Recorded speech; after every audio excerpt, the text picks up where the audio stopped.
आज बात करेंगे कि बिजनेसेस फेल क्यों हो जाते हैं। सबसे बड़ा कारण बिजनेस का फेल होने का है कि लैक ऑफ प्लानिंग। ना तो आपने कोई बिजनेस प्लान बनाया, ना उस बिजनेस प्लान को एग्जीक्यूट कैसे करना है, लोग जो आपके साथ काम करते हैं उनकी क्या अकाउंटेबिलिटी है, उनकी क्या रिस्पॉन्सिबिलिटी है। अगर वो ठीक तरह से नहीं बना है और अगर बिजनेस प्लान बना भी है तो वो आपकी कंपनी के जितने भी डिपार्टमेंट्स हैं उनके साथ वो सिंक्रोनाइज है कि नहीं। अगर ये सारी चीज़ें नहीं होंगी तो आपका बिजनेस प्लान फेल हो जाएगा और फेल होते ही आपका बिजनेस भी फेल हो सकता है। दूसरा, लीडरशिप फेल्योर। जो कंपनी का ओनर है, कंपनी का सीईओ है, वो कितना एक्टिव है और वो कितना गाइड कर रहा है अपने लोगों को, because leadership is extremely important as far as success of any business is concern. तीसरा, नो डिफरेंशिएशन। आप एक प्रोडक्ट को पिछले 10 साल से बेच रहे हैं, अगर उसमें कोई भी मॉडिफिकेशन नहीं कर रहे हैं, मैं ये नहीं कह रहा हूँ कि आप हर साल नया प्रोडक्ट बनाएं, बट इवन अगर एग्जिस्टिंग प्रोडक्ट को अगर आप कोई मॉडिफिकेशन नहीं कर रहे हैं तो एक समय आएगा 3 या 4 सालों के बाद जब आपका प्रोडक्ट मार्केट में पुराना हो जाएगा और कंपनियां आएंगी दूसरी, वो आपसे बेटर प्रोडक्ट को ले आएंगी और आप कंपटीशन में आ जाएंगे और धीरे धीरे आप लूज आउट करेंगे अपनी सेल को और धीरे धीरे आप क्लोज भी हो सकते हैं, आपकी कंपनी बंद भी हो सकती है। Next, ignoring customer need. Continuously आपको अपनी सेल्स टीम को, अपने जो सीनियर लेवल के लोग हैं उनको मार्केट में भेजना पड़ेगा ये पता करने के लिए कि जो कस्टमर की नीड है और वो जो चाहता है वो आपका प्रोडक्ट दे रहा है कि नहीं दे रहा है। अगर मिसमैच है नीड में और जो आप प्रोडक्ट बेच रहे हैं मार्केट में, अगर वो गैप काफ़ी आ गया तो भी एक कारण हो सकता है कि आपकी कंपनी बंद हो सकती है या फेल हो सकती है। पांचवा बड़ा कारण है even inability to learn from the failure. हमेशा कहा गया है कि मिस्टेक्स करने में कोई इतना बड़ा प्रॉब्लम नहीं, we are all human being and we all of us we commit a mistake. But important ये है कि मिस्टेक से जो आप लर्निंग लेते हैं, वो जो आप सीखते हैं, अगर आपने उसको इम्प्लीमेंट किया और दोबारा अगर आपने वो गलतियां नहीं करी तो वो ज़रूर आपको फ़ायदे के लिए होती हैं। तो इसलिए आप अपने बिजनेस में अगर कोई मिस्टेक्स कर रहे हैं तो you need to quickly learn it, implement it and try not to commit next time again.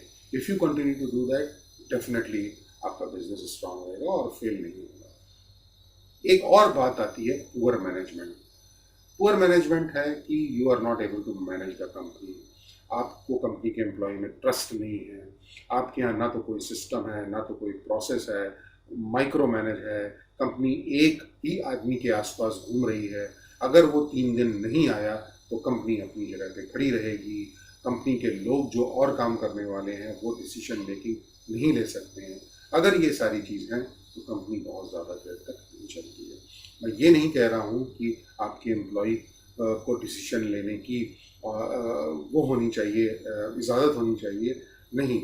कुछ एम्प्लॉयज़ को किस तरह के डिसीजन लेने हैं with keeping checks and balance, अगर वो सिस्टम प्रोसेस नहीं है तो आपकी कंपनी एक कठिनाई में आ सकती है। Next, lack of capital. Sometimes क्या होता है कि बिजनेस में हम एक्सपेंस इस तरह से करते हैं कि जो वर्किंग कैपिटल होता है वो नहीं रहता है और हमने माल बेचा तो वो हमने क्रेडिट में दे दिया। जब क्रेडिट में दे दिया तो ठीक है, बैलेंस शीट तो प्रॉफिट में आ गई लेकिन एक्चुअल में कैश फ्लो तो कंपनी में है ही नहीं।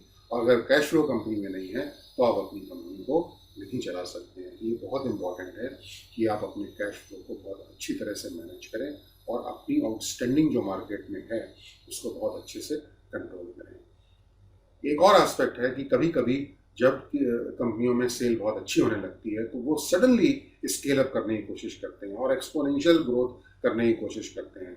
मैं हमेशा ये कहूँगा कि आप ग्रो करिए, लेकिन ग्रो करने से पहले आप एक्सपोनेंशियली मत करें। आप वो सब्सटेंशियल करें कि आपने सस्टेनेबल करें कि आपने थोड़ा सा ग्रो किया 10% 15%, जो भी मार्केट के ग्रोथ आ रही है उसमें आपका कितना परसेंटेज है ग्रो का, वो एक आप अपने आपस में मैनेजमेंट में डिस्कस कर लीजिए। फिर वो ग्रो करने के बाद उसको सस्टेन करिए साल 6 महीने, और जब वो सस्टेन हो जाए वो ग्रोथ, चाहे वो स्पेशली वो सेल्स के ही एरिया में आएगी और या आपकी डिलीवरीज के एरिया में आएगी या आपके प्रोडक्शन के एरियाज में आएगी, जब वो हो जाए स्टेबल तब आप उसको फिर से इंक्रीमेंटली ग्रो करिए।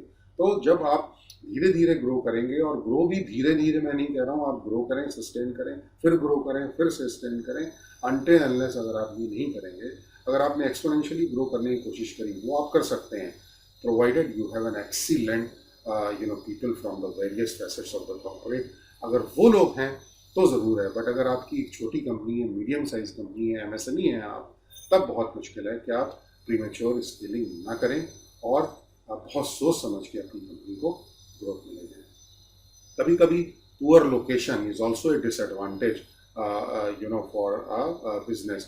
किस आपकी कंपनी कहाँ पे है, आपकी कंपनी किस जगह लोकेटेड है, और वहाँ से आपके क्लाइंट कितनी दूरी पे हैं, वो सब बहुत इंपॉर्टेंट है, because proximity towards client is very important in order to have a better logistics cost. ये बहुत इंपॉर्टेंट है, इसको देखने के लिए।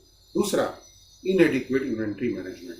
आपका अगर इन्वेंट्री मैनेजमेंट अच्छा नहीं है तो आपके lack of raw material inventory, आपके फ्रीक्वेंट शट डाउन होंगे प्लांट में, और जब प्लांट में शट डाउन होंगे, प्लांट बंद हो जाएगा, तो उस समय जो मैन पावर है वो खाली बैठी रहेगी, बट आपका वो फिक्स कॉस्ट तो रहेगा।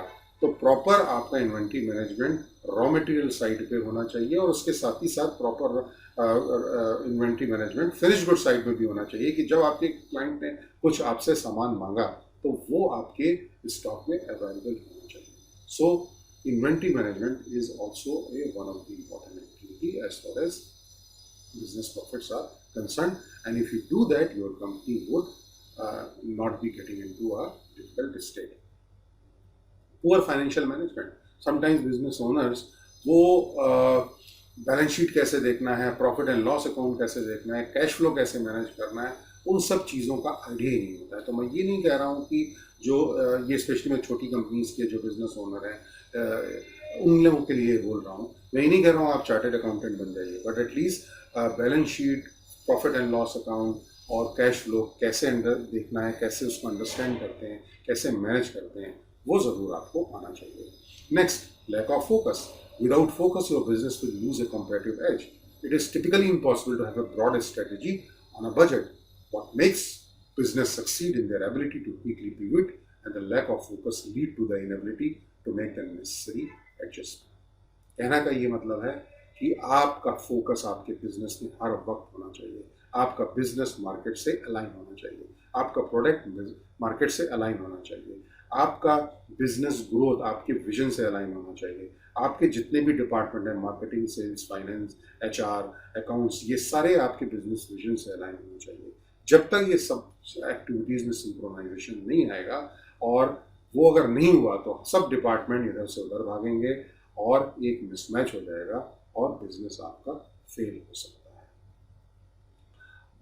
बहुत सी चीज़ों में बिजनेस फेल होने का कारण ये होता है कि अगर आपका बिजनेस 20-25 सालों से चल रहा है, तो क्या आपने कोई सक्सेशन प्लान बनाया है? क्या आपने कुछ डिसाइड किया है कि फ्यूचर में लीडर कौन होगा? आपकी फैमिली से होगा, बाहर से होगा, कैसे होगा?